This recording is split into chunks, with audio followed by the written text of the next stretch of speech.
देख रहे हैं अंबर टाइम। अपनी लंबित पड़ी मांगों के समर्थन में डॉक्टरों ने सोमवार से आंदोलन फिर शुरू कर दिया है। हड़ताल के दूसरे दिन मंगलवार को जिला अस्पताल और मेडिकल कॉलेज में 2 घंटे के लिए डॉक्टरों ने काम नहीं किया, जिससे सुबह 10 बजे से 12 बजे तक की सेवा प्रभावित रही। हालांकि इस दौरान इमरजेंसी ओपीडी चालू रही। हड़ताली डॉक्टरों ने नारेबाजी कर प्रदर्शन किया। अरे नहीं किसी से भीख मांगते, हम अपना अधिकार मांगते। अरे नहीं किसी से भीख मांगते, हम अपना अधिकार मांगते। अरे नहीं किसी से भीख मांगते, हम अपना अधिकार मांगते। हम सब एक हैं। हड़ताल के कारण डॉक्टर ड्यूटी पर नहीं पहुंचे और आउटडोर में मरीजों की भीड़ लगी रही। मरीजों ने बताया, क्या नाम है आपका? मेरा तो सलीम है। कहाँ रहते हो? क्या परेशानी हुई है, क्यों आए हो आप यहाँ पे, क्या हो रहा है? बच्चे की तबीयत खराब है, उसको दिखाने के लिए आए थे। पर हॉस्पिटल वॉमिटिंग जैसा हो रहा है। यहाँ आने के बाद देखा तो कोई भी नहीं, वहाँ जाकर इमरजेंसी में देखा तो वहाँ बंद है। पूरे हड़ताल पे डॉक्टर। अभी आपको यहाँ पे आपने किसी आला अधिकारी को सूचना दी है?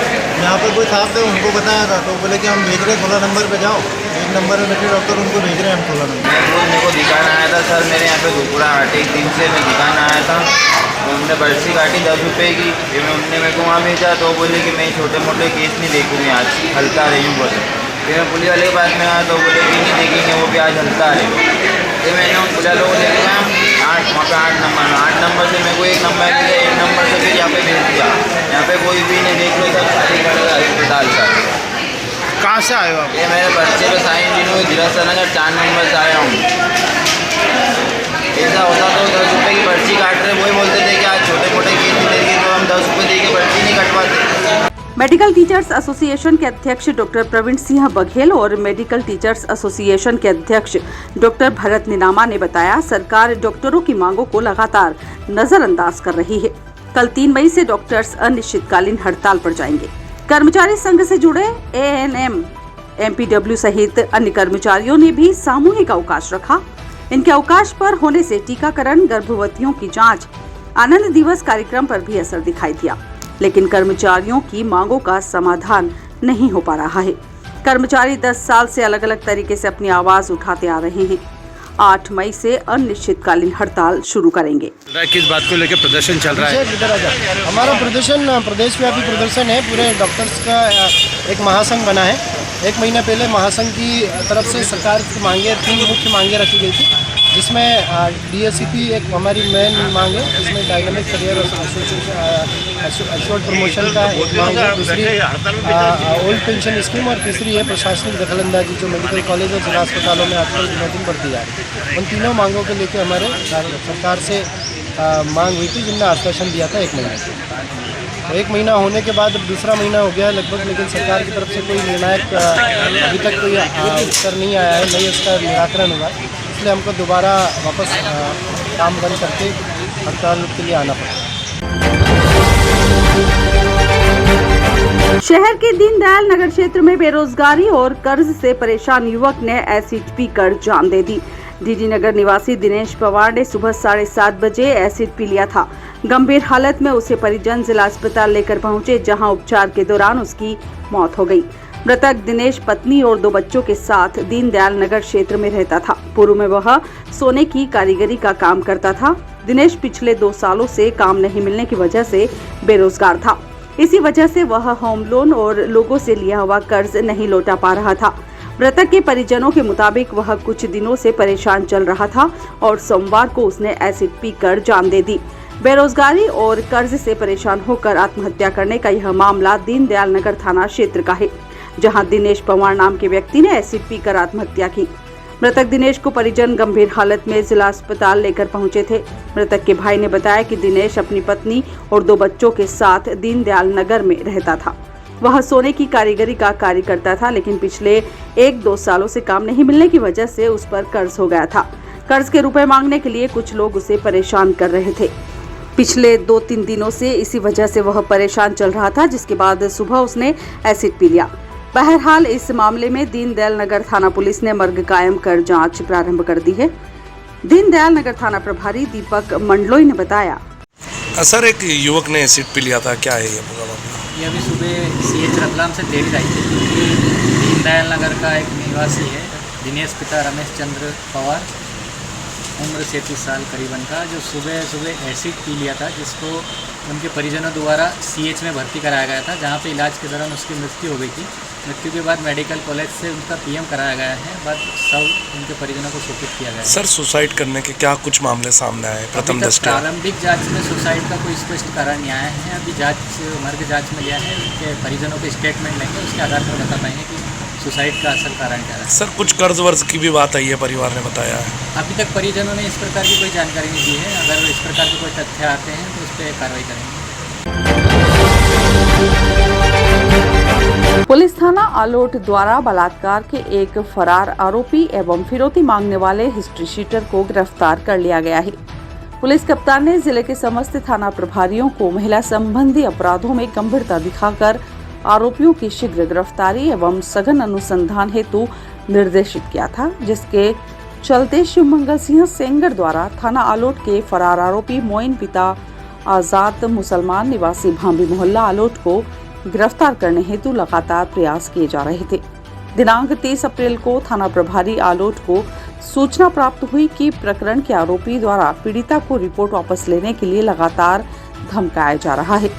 मामले की गंभीरता को देखते हुए थाना प्रभारी द्वारा टीम गठित की गई तथा आरोपी की पीड़िता के घर होने की सूचना पर त्वरित कार्रवाई करते हुए प्रकरण के आरोपी मोइन पिता आजाद मुसलमान निवासी भांबी मोहल्ला आलोट थाना आलोट को गिरफ्तार किया गया।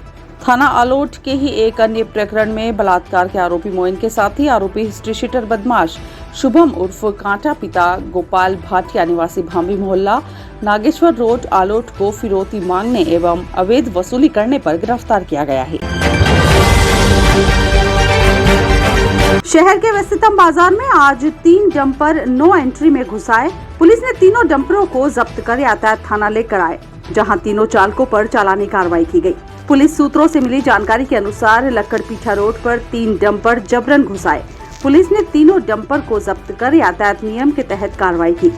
तीनों डंपरों को यातायात थाना पर खड़ा किया गया था। गाड़ी के कागज चेक किए, फिर प्रत्येक चालक पर 5,000 रुपए का जुर्माना लगाकर छोड़ा गया। इधर शहर की ट्रैफिक व्यवस्था को लेकर हेलमेट व्यवस्था लागू की गई है, जिसके चलते पुलिस वाहन चेकिंग कर चालानी कार्रवाई कर रही है। ट्रैफिक सूबेदार कैलाश बघेल ने बताया, चालानी कार्रवाई की गई है। किस तरीके का चालानी कार्रवाई की गई और कितना चालानी कार्रवाई की गई? ये अभी हेलमेट का जो चालान बना रहे हैं हम लोग, माननीय सुप्रीम कोर्ट का आदेश और हमारे श्रीमान पुलिस अधीक्षक महोदय के आदेश अनुसार जो चालानी कार्रवाई का वो चल रहा है अपना, ये निरंतर चलता रहेगा। और ये अभी चालानी कार्रवाई की गई, जिसमें हमने अभी 7 चालान बनाए हैं, जिसमें राशि करीब 2100 की आई जमा की है। हाँ सर, आपकी टीम के द्वारा लगातार ग्राउंड जीरो पे चालान बनाए जा रहे हैं। अभी कुछ बड़े वाहनों के भी चालान बनाए गए हैं। किस तरीके के चालान थे और क्या जुर्माने हुए उनका?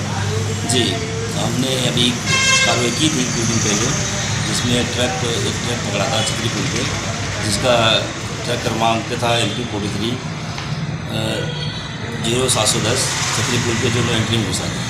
उसे वहाँ पकड़ा, उसे नो एंट्री का था मामला, इसलिए हमने उसका डॉक्यूमेंट पाए गए। उसमें पूछा क्या भरा है, तो उसकी रेत भरी हुई थी। उसमें रेत का हमने रॉयल्टी मांगी, उनके पास रॉयल्टी भी दिखाई उन्होंने, लेकिन बैक डेट थी। उसके द्वारा हमने हमारे द्वारा जो कार्रवाई की गई वो खनिज विभाग को भेजा गया है, खनिज विभाग को भेजा गया, जिसमें खनिज विभाग द्वारा 4,49,750 रुपये जुर्माना किया गया। और अभी माननीय न्यायालय में लगभग 82,000 का पेंडिंग है। टोटल कितना जुर्माना हुआ इस वाहन पर? टोटल 5,31,000 का। इसके अलावा भी सर किस तरीके? इसके अलावा अभी 2 दिन पहले एक अग्रवाल बस पकड़ी थी, जिसमें जिसका है MP 43P 3198, जिसका ड्राइवर था लक्ष्मण पिता बापू डोडिया, जिसको नो एंट्री में घुसा था। उसको हमने रोकने पे हमें शराब पिया पाया गया, जिसे हमने चेक करने को शराब के नशे में पाया गया। उसको हमने जो उसका माननीय न्यायालय को हमने कोर्ट में पेश किया, उसे 25,000 जुर्माना। सर आगामी कार्रवाइयाँ किस तरीके की चलती रहेगी, किस विषय पर ये कार्रवाइयाँ होती रहेगी? ये जो चल रहा है कार्रवाई, माननीय सुप्रीम कोर्ट का आदेश है, तो हेलमेट को लेके ज़्यादा जागरूक करना है अपनी जनता को। राठौड़ तेली समाज के श्री चारभुजानाथ मंदिर के जीर्णोद्धार सौंदर्यीकरण कार्य पूर्ण होने के बाद 3 दिवसीय धार्मिक आयोजन किए गए। समाज ने इस उपलक्ष्य में धान मंडी स्थित मंदिर से भव्य शोभा यात्रा भी निकाली। मंदिर का विगत 1.5 साल से अधिक समय से जीर्णोद्धार कार्य करवाया जा रहा था। शोभा यात्रा में घोड़ों पर सवार समाजजन धर्म पताकाएं लहराते हुए चल रहे थे। महिलाएं सर पर कलश रखकर शरीक हुई थी। बैंड बाजों के साथ समाजजन झूमते गाते चल रहे थे। जीर्णोद्धार कार्य रणछोड़लाल चौहान परिवार द्वारा करवाया गया है।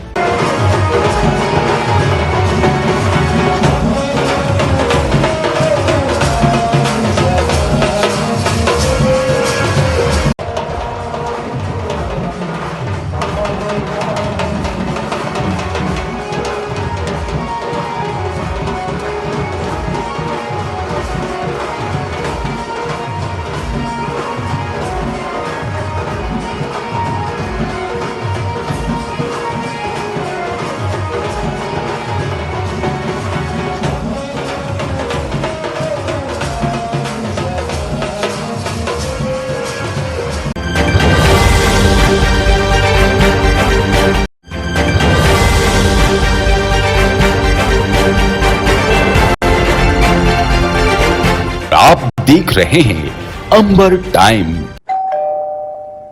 अरे अंकल वेलकम, आइए ना। हाँ बेटा।